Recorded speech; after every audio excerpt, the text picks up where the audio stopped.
Hi, I'm Feng. Today's topic is rather heavy-hearted, but I feel that I must do it to let more people know the stories of those who have fought hard for justice and equality. This video isn't to point finger at anyone or any country. I just want racism in our world to stop. I believe many of you have read the news on the protests in the United States. It is so serious that it involves almost all 50 states in America, and it has spread to Canada and other European countries. This reminds me of another riot happened in US, the King Assassination riot.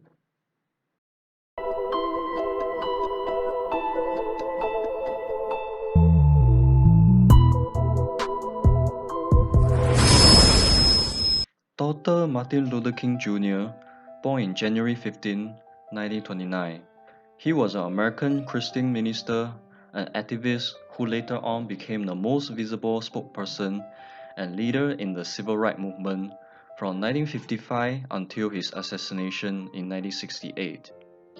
King is best known for his advancing civil rights through non-violence and civil disobedience, inspired by his Christian beliefs and the non-violence activism of Mahatma Gandhi. On October 14, 1964, King won the Nobel Peace Prize for combating radical inequality through non-violence resistance. Before his death, Martin Luther King became increasingly concerned with the problem of economy and social inequality in America. He organized a Poor People campaign to focus on the issue, including the March on Washington, D.C. And in March 1968, he traveled to Memphis to support of poorly treated African American sanitation workers. And while he was in Memphis, Tennessee, on 4th April 1968, around 6 p.m., Dr. Martin Luther King Jr. was shot by a sniper while standing on the balcony of his room at Loring Motel. Such a beloved leader who was trying to make the world a better place was cold-bloodedly assassinated. Bullets struck him in the jaw and severed his spinal cord. King was pronounced dead after his arrival at Memphis Hospital. He was only 39 years old. However, the assassination was not totally unexpected. Before his death, he expanded his focus to include oppositions towards poverty, capitalism, and the Vietnam War. The then FBI Director J. Edgar Hoover considered him a radical and made him an object of FBI COINTELPRO counterintelligence program from 1963.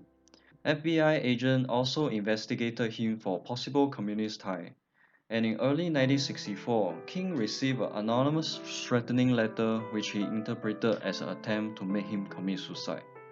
As the news of the assassination spread, riots broke out in cities all across the United States, and National Guard troops were deployed in Memphis and Washington, D.C.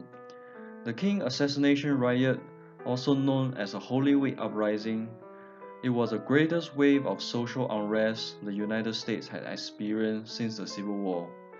Some of the biggest riots took place in Washington, D.C., Baltimore, Chicago, and Kansas City.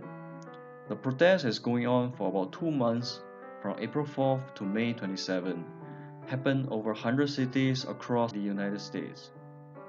Later on, caused 40 plus deaths, 2,500 injuries, and 15,000 plus people were arrested. On April 9, King was laid to rest in his hometown of Atlanta, Georgia. Tens of thousands of people lined the street to pay tributes to King's casket as he passed by in a wooden farm cart. The evening of King's murder, a Remington 60.06 hunting rifle was found on a sidewalk beside a house 1 block away from Loring Motel. During the next several weeks, the rifle, eyewitness reports, fingerprints on the weapon all implicated a single suspect, the escaped convict James Earl Ray. Ray escaped a Missouri prison in April 1967. In May 1968, a massive manhunt for Ray began. On June 8, Scotland Yard investigators arrested Ray at London Airport. He was trying to fly to Belgium with the eventual goal, he later admitted, to reach Zimbabwe. He then extradited to United States, Ray stood before the Memphis judge in March 1969 and pleaded guilty to King's murder in order to avoid the electric chair. He was sentenced to 99 years in prison. But is Ray really the murderer? 3 days later, he attempted to withdraw his guilty plea, claiming that he was innocent of King's assassination and has been set up as a scapegoat in a larger conspiracy. He claimed that in 1967, 1 year ago of King's death, a mysterious man named Raw has approached him and recruited him in a gun-running enterprise. On April 4, 1968, he said he realized that he was to be the fallen guy for King's assassination, and that was the reason why he fled to London. But Ray's attempt was of course denied. But the interesting thing was, all the family members of King had strongly believed that James Ray was being framed. During the 1990s, the widow and children of Martin Luther King Jr. spoke publicly in support of Ray and his claims, calling him innocent and speculating about an assassination conspiracy involving the US government and military. FBI Director J. Edgar Hoover's obsessions over King also made the public skeptical about the real murder behind King's assassination. And for the last 6 years of his life, King actually underwent constant wiretapping and harassment by the FBI. Before his death, Dr. King was monitored by the US military intelligence, which may have been asked to watch King after he publicly denounced the Vietnam War in 1967. Furthermore, by calling for radical economic reform in 1968.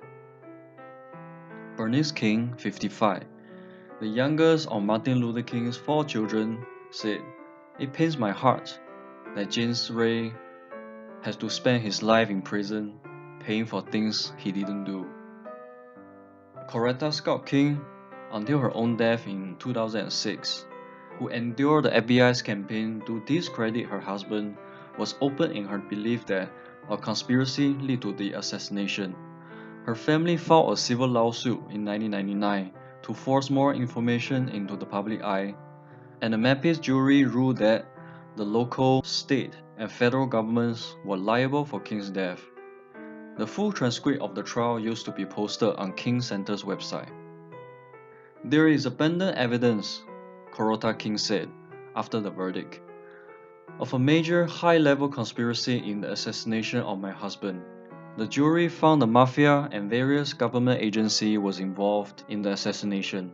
Mr. Ray was set up to take the blame."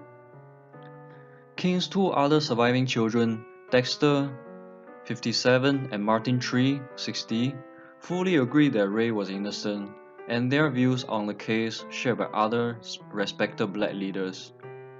"I think there was a major conspiracy to remove Dr. King from American scene," said the representative John Lewis, a 78-year-old civil rights icon. "I don't know what happened, but the truth of what happened to Dr. King should be made available for history's sake." Andrew Young, the former UN ambassador and Atlanta mayor, who was at the Loring Hotel with King when he was shot there, agrees, "I would not accept the fact that James Ray would pull the trigger," Young said, who noted that King's death came after the killing of John F. Kennedy and Malcolm X, and also just months before the slaying of Robert F. Kennedy. "We were living in a period of assassination, and not to mention the assassination of Abraham Lincoln, who was also killed by white supremacists," Young said.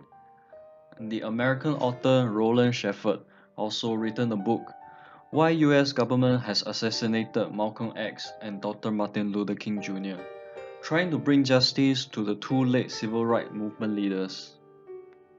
But, just like other assassinations happened at that period, the late Dr. Martin Luther King Jr.'s death will forever remain a mystery. But all the assassinations have one thing in common. All these people who got assassinated had conflict of interest with someone or some organization. These are some of the valid and proven claims that which you can find on the internet. There are many other conspiracy theories without any proven facts, so I will not be talking about them here. No matter who was the killer of Dr. Martin Luther King Jr., we lost a civil rights icon. And his work on bringing equal right to his people had failed, and the protest of King's death did not make a difference. Because many minority races in America and also other parts of the world are still treated with violence and inequality. Something has to be done to stop, but I hope it's to be done peacefully. I wish no more lives will be lost due to racism, conflict of interest, and hatred. We must not see each other as a different races, but rather as the same race, the human race. All lives matter. I strongly oppose all forms of radical discrimination and inflammatory expression of racism and hatred. I hope everyone will realize that humanity is a community with a shared future. We must render each other more support and cooperation. And there should be less accusation or confrontation. As an ordinary person, I call on everybody to come together to build a better world for all. So start from today, show some love to your neighbors or stranger. Smile more, talk softer, and be more understanding. No human is born to be more privileged than others. If you agree with me, please like this video and comment below to let me know. And if you would like to see more video of such content or other topic on aliens, UFO, and other mysterious stuff, subscribe to my channel and I will not disappoint you.